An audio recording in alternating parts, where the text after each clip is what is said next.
اللهم صل على سيدنا محمد وعلى آل سيدنا محمد كما صليت على إبراهيم وعلى آل إبراهيم في العالمين إنك حميد مجيد.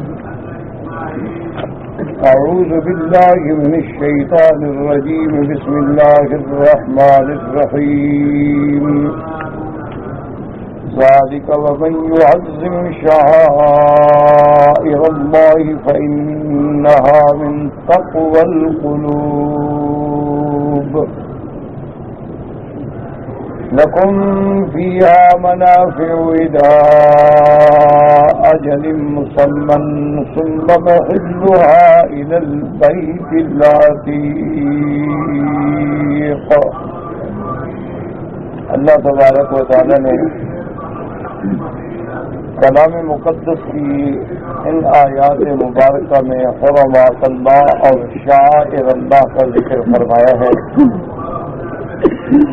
جیسا کہ سب سے پہلے ہم نے اسی سورۃ الحج کی آیات مبارک میں پڑھا تھا کہ اللہ نے سیدنا ابراہیم علیہ السلام کو اس گھر کے بارے میں ارشاد فرمایا، تعمیر کا حکم دیا. سیدنا ابراہیم و اسماعیل نے اللہ کے اس گھر کی بنا اٹھائی جس کو سورۃ البقرہ میں اللہ نے ذکر فرمایا وَإِذْ يَرْفَعُ إِبْرَاهِيمُ الْقَوَاعِدَ مِنَ الْبَيْتِ وَإِسْمَاعِيلُ. اور اللہ پاک نے حکم دیا سیدنا ابراہیم الخلیل کو کہ اللہ تشرک بی شیئا. پہلا حکم تو یہ تھا کہ میری ذات کے ساتھ کسی کو شریک نہ بناؤ. پیغمبر تو شرک سے کیا گناہوں سے بھی پاک ہوتے ہیں، لیکن جب پیغمبروں کو یہ حکم دیا جائے تو امتوں کے لیے تنبیہ ہوتی ہے کہ جب اللہ اپنے پیغمبر کو یہ فرما رہے ہیں تو غیر پیغمبر جو ہے اس کے لیے بطور اولا یہ حکم کہ اللہ تشرک بھی شیئا، اللہ کی ذات کے ساتھ کسی میں کوئی شریک نہ کرو، نہ اس کی ذات میں، نہ اس کی عبادت میں، نہ اس کے صفات میں، نہ اس کے افعال میں. اللہ وحدہ لا شریک ہے.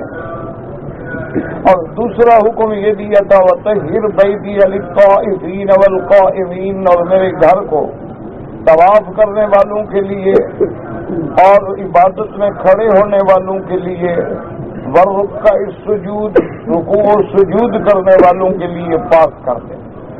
پاک کرنے کا معنی یہ ہوتا ہے ایک ظاہری نجاست ہوتی ہے، ایک اندرونی پلیدی ہوتی ہے.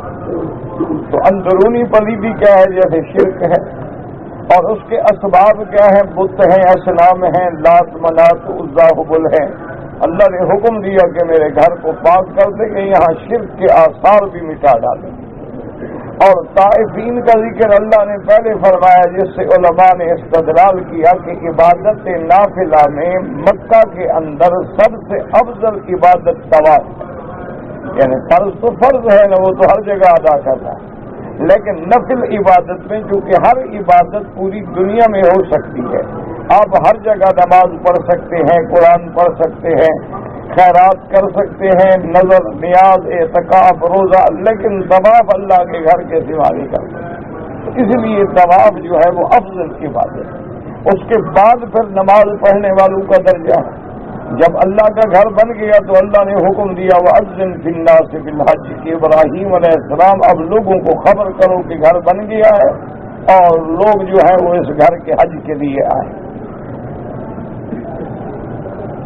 حضرت ابراہیم علیہ السلام نے مقام ابراہیم کے اس پتھر پہ کھڑے ہو کر بحکم خداوندی آواز دی، اور اللہ تبارک و تعالیٰ نے اس آواز کو شرق و غرب، شمال و جنوب، تمام دنیا کی جن و انس تک پہنچا دیا. اور جنہوں نے ندائے ابراہیم پہ لبیک کہا اللہ نے ان کو اپنے گھر کے حج کی حاضری نصیب کروا دی. اللہ نے فرمایا یاتوک رجال وعلی کل ضامر، کہ آپ کی اس ندا کے بعد لوگ پیدل بھی آئیں گے اور اونٹنیوں پہ بھی آئیں. اس سے علماء نے فرمایا کہ پیدل میں زیادہ اجر ہے، لیکن بعض علماء فرماتے ہیں کہ آج کل سواری میں حج کرنا افضل ہے، کیونکہ حضور صلی اللہ علیہ وسلم نے بھی سوار ہو کے حج فرمایا. آپ بھی اونٹنی پہ تشریف لے آئے اور منا عرفات بھی آپ اونٹنی پہ تشریف لے گئے. لیشهدوا منافع لهم، حج کے لیے منافع ہیں، فوائد ہیں، اس میں دنیاوی بھی فوائد ہیں کہ پورے عالم کا ملنا، پورے عالم کی تجارت، پورے عالم کی امداد و اعانت، اور دینی بھی مفادات ہیں کہ اخوت اسلامی، وحدت اسلامی، مساوات اسلامی کا ایک عجیب منظر نظر آتا ہے۔ اور فرمایا وَيَذْكُرُ اسْمُ اللَّهِ فِي أَيَّامٍ مَّعْلُومَاتٍ، اور یہ دن جو ہے جانے پہچانے ہیں، یعنی عشرہ ذی الحجہ میں اللہ کا ذکر کریں، اور اللہ نے جو تمہیں جانور عطا فرمائے ہیں ان پہ بھی اللہ کا نام لے کے اللہ کے لیے ذبح کریں۔ تو اس سے ہمیں حکم ملا کہ ایک قربانی ہوتی ہے جو ہر سال انسان کرتے ہیں، اور ایک حج کرنے والے کے لیے، تمتع والے کے لیے دم تمتع ہے، قران والے کے لیے دم قران ہے، اور اسی طرح اگر کوئی غلطی کرے تو اس کے لیے دم جبر ہے۔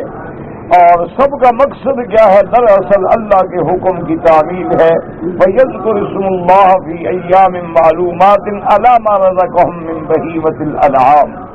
اور پھر اللہ نے حکم فرمایا کہ جب تم قربانی کرو فَكُلُوا مِنْهَا وَأَطْعِمُوا الْبَائِسَ الْفَقِيرَ، کہ اس سے تم خود بھی کھاؤ، لہذا قربانی کے گوشت کا استعمال کرنا جو ہے وہ بھی سنت ہے، اور باقی جو ہے تم محتاجوں کو اور غریبوں کو تقسیم کرو۔ اس کے بعد اللہ نے حکم فرمایا ثُمَّ لْيَقْضُوا تَفَثَّهُمْ، پھر اپنی میل کچیل کو دور کرو، یعنی جب تم نے قربانی کر لی تو اب حلق کراؤ، حجامت بناؤ، ناخن کاٹو، اور اس کے بعد فرمایا وَلْيُوفُوا نُذُورَهُمْ، اور اللہ کے احکام جو ہیں ان کو پورا کرو۔ اور بعض علماء نے فرمایا کہ اگر کسی نے اللہ کے نام پہ منت مانی ہے تو اس کو بھی پورا کرے۔ ثم وَلْيَطَّوَّفُوا بِالْبَيْتِ الْعَتِيقِ، اور جب تم حلق کر چکو، قربانی کر لی ہے، حلق کر لیا ہے، غسل کر لیا ہے، اب اللہ کے گھر کا طواف کرو، جس کو طواف زیارت بھی کہتے ہیں، طواف افاضہ بھی کہتے ہیں۔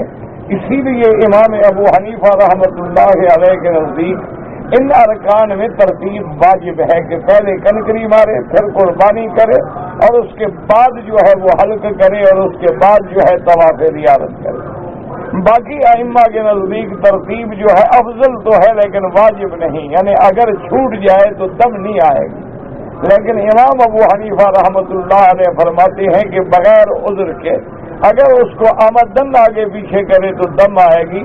اور بظاہر قرآن پاک کی آیات کا منشا بھی یہی معلوم ہوتا ہے کہ اللہ نے بھی یہی ترتیب ذکر فرمائی ہے کہ پہلے قربانی کریں، اس کے بعد جو ہے حلق کریں، اس کے بعد جو ہے طواف اس گھر کے اللہ کے گھر کا طواف کریں۔ وَلْيَطَّوَّفُوا بِالْبَيْتِ الْعَتِيقِ، اور اس گھر کو عتیق کیوں کہا گیا؟ بعض علماء فرماتے ہیں کہ اللہ نے اس گھر کو کسی تمام جبابرہ کے ظلم سے آزاد کیا ہے، یعنی کوئی جبار اس پہ تسلط نہیں کر سکا، اور جس نے بھی اللہ کے گھر کے بارے میں برا ارادہ کیا اس کو اللہ تبارک و تعالیٰ نے اپنی قدرتوں سے ہلاک کر ڈالا۔ جیسے کہ ابرہا نے ارادہ کیا تو اللہ نے پرندے بھیج کے ہلاک کر دیا۔ اسی طرح قیامت سے پہلے ایک اور لشکر بھی چڑھائی کرے گا اللہ کے گھر کو مٹانے کے لیے۔ حضور صلی اللہ علیہ وسلم نے فرمایا فَإِذَا هُمْ بِالْبَيْدَاءِ، کہ جب وہ بیدا کی پہاڑی پہ پہنچیں گے خسف اللہ بہم، اللہ زمین کو حکم دیں گے کہ اس لشکر کو نگل جاؤ، تو وہ زمین جو ہے اس لشکر کو نگل جائے گی۔ تو اس لیے اس گھر کو عتیق بھی کہا گیا۔ اور بعض علماء نے فرمایا کہ عتیق کا معنی ہے کہ سب سے قدیم گھر، کیونکہ سب سے پہلا گھر جو ہے دنیا میں عبادت کے لیے یہی بنایا گیا۔ ان اول بیت وضع للناس الذی ببکۃ مبارکا وہدی للعالمین۔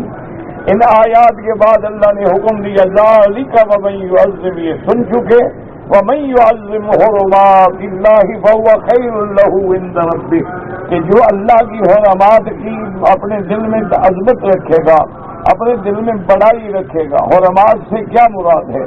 بعض فرماتی ہیں کہ حرمات سے مراد یہ ہے کہ جو اللہ نے احکام حج رکھے ہیں، اللہ تبارک و تعالیٰ نے جو مناسک رکھے ہیں، یہ حرمات اللہ ہیں۔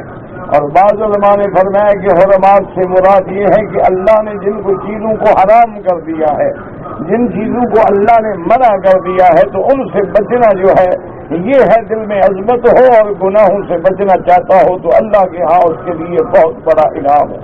فرمایا وَأُحِلَّتْ لَكُمُ الْأَنْعَامُ إِلَّا مَا يُتْلَىٰ عَلَيْكُمْ، اللہ نے فرمایا کہ تمہارے لیے باقی جانور جو ہیں وہ ہم نے حلال کر دیے ہیں، تمہارے لیے صرف وہ جانور حرام ہیں جن کا اللہ نے قرآن میں ذکر کیا ہے، یعنی جو جانور خود مر جائے، مردار ہو جائے، وہ حرام ہے۔ اسی طرح اگر جانور کو آپ نے لاٹھی ماری اور مر گیا تو وہ بھی حرام ہے۔ اسی طرح آپ نے جانور کو کسی اونچی جگہ سے گرایا اور مر گیا تو وہ بھی حرام ہے۔ اسی طرح اگر جانور کو کسی دوسرے جانور نے سینگ مارا اور مر گیا تو وہ بھی حرام ہے۔ اسی طرح خنزیر بھی حرام ہے، اسی طرح کتا بھی حرام ہے۔ تو جن چیزوں کو اللہ نے حرام فرما دیا ہے ان کے علاوہ جتنے جانور ہیں وہ تمہارے لیے حلال ہیں۔ اللہ تبارک و تعالی نے جیسے بکرا ہے، دمبا ہے، گائے ہے، بھینس ہے، اونٹ ہے، ان سب چیزوں کو اللہ نے اپنے بندوں کے لیے حلال فرما دیا۔ اور اس کے بعد اللہ نے فرمایا کہ فاجتنبوا الرجس من الاوثان، سب سے بڑی بات یہ ہے کہ تم اصل پلیدی سے بچو۔ اور اصل پلیدی کیا ہے؟ بت پرستی، اللہ کے ساتھ کسی کو شریک ٹھہرانا۔ اسی لیے قرآن کہتا ہے کہ مشرکین جو ہے وہ پلید ہیں، انما المشرکون نجس فلا يقربوا المسجد الحرام بعد عامهم هذا۔ اللہ نے فرمایا میرے محبوب اعلان کر دیں کہ مشرکین پلید ہیں، اب میرے گھر میں وہ نہ آئیں، ان کا داخلہ جو ہے اللہ کے حرم میں بند ہو گیا۔ وجہ کیا ہوتی ہے کہ مشرک کے اندر نجاست معنوی ہوتی ہے، اس کے اندر وہ کفر کی پلیدی ہوتی ہے، وہ شرک کی پلیدی ہوتی ہے۔ اس لیے اللہ نے فرمایا فاجتنبوا الرجس من الاوثان، بتوں کی پلیدی سے بچو، واجتنبوا قول الزور، اور جھوٹ بولنے سے بچو۔ اسی لیے ایک حدیث مبارک میں آتا ہے کہ رحمت دو عالم سیدنا محمد الرسول اللہ صلی اللہ علیہ وسلم نے فرمایا کہ سب سے بڑے گناہ جو ہیں ان میں شرک ہے، سب سے بڑے گناہ جو ہیں کسی انسان کا قتل ہے، سب سے بڑے گناہ جو ہیں اپنے والدین کی نافرمانی ہے۔ اسی طرح فرمایا سب سے بڑے گناہ جو ہیں جھوٹی گواہی دینا ہے یا جھوٹ بولنا ہے۔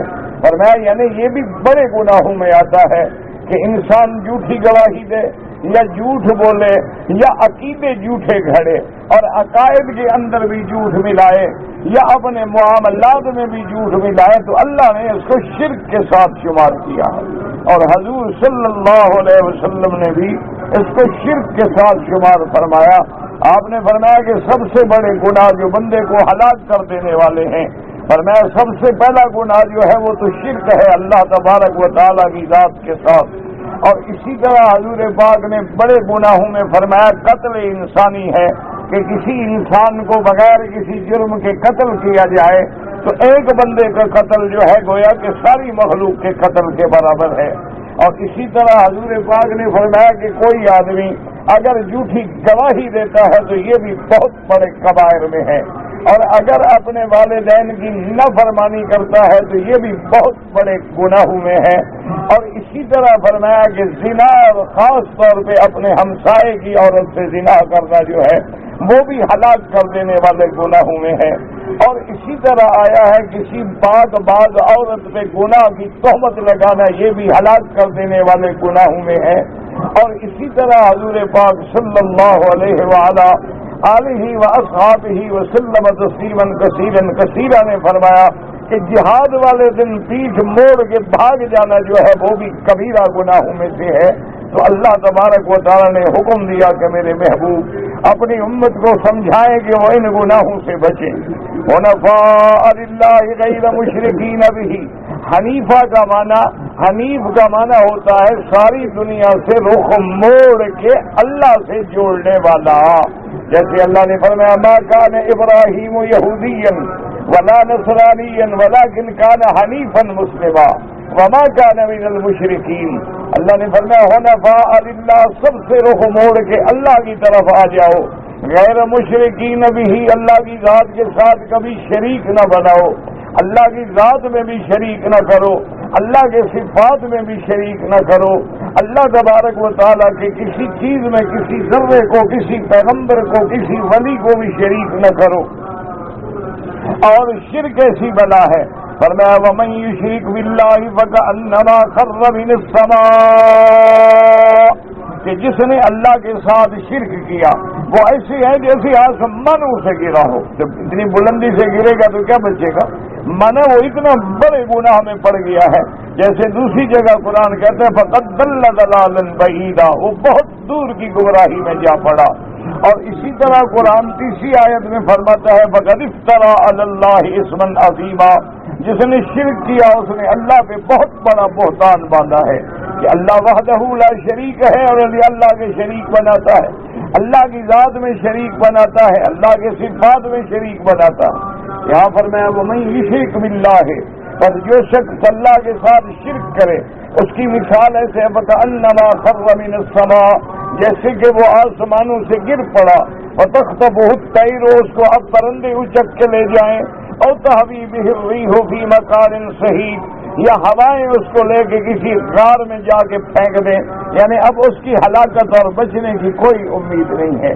تو اسی لیے حدیث پاک میں آتا ہے من مات یشرک باللہ شیئا دخل النار، او کما قال النبی المصطفی صلی اللہ علیہ وسلم، حضور نے فرمایا جو آدمی شرک میں مر گیا سمجھو کہ جہنم میں داخل ہو گیا، کیونکہ مشرک کا ٹھکانہ جو ہے وہ جہنم ہے، اور مشرک کسی طرح بھی جہنم کے عذاب سے نہیں بچ سکتا۔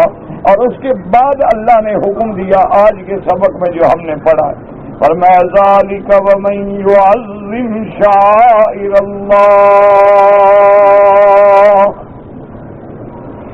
ذالک ومن یعظم شعائر اللہ فإنها من تقوى القلوب، لکم فیہا منافع الی اجل مسمى ثم مہلها الی البیت العتیق، ذالک یعنی سن چکے، یہ اسی طرح ہے وَمَن يُعَظِّمْ شَعَائِرَ اللَّهِ، اور جو بڑائی کرے اللہ کی شعائر کی۔ اب شعائر سے کیا مراد ہے؟ یعنی جو چیزیں کسی کا شعار بن جاتی ہیں، اس لیے علماء نے فرمایا کہ یہ ایسا لفظ ہے جو اللہ کے سارے احکام کو شامل ہے۔ وَمَن يُعَظِّمْ شعائر اللہ ای اوامر اللہ، جو اللہ کے اوامر کی، اللہ کے احکام کی، اللہ کے فرمان کی بڑائی کرے، بڑائی ماننا اس کو بڑا سمجھے، حکم کی تعمیل کرے، حکم پہ چلے۔